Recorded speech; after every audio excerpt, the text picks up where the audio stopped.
Hello, welcome to the Do-It-Yourself channel.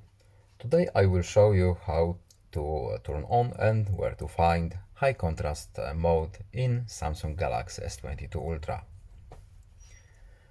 To turn high contrast on, we need to first go to our settings menu, then we have to scroll all the way down to the accessibility options here.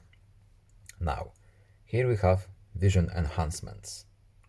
We will go here, and now we have our high contrast option right here.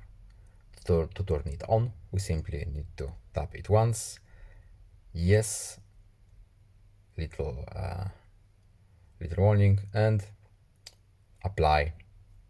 Our high contrast is now turned on. That's all. I hope this video was helpful to you. Please leave a like and subscribe. Have a nice day and see you in the next video. Goodbye.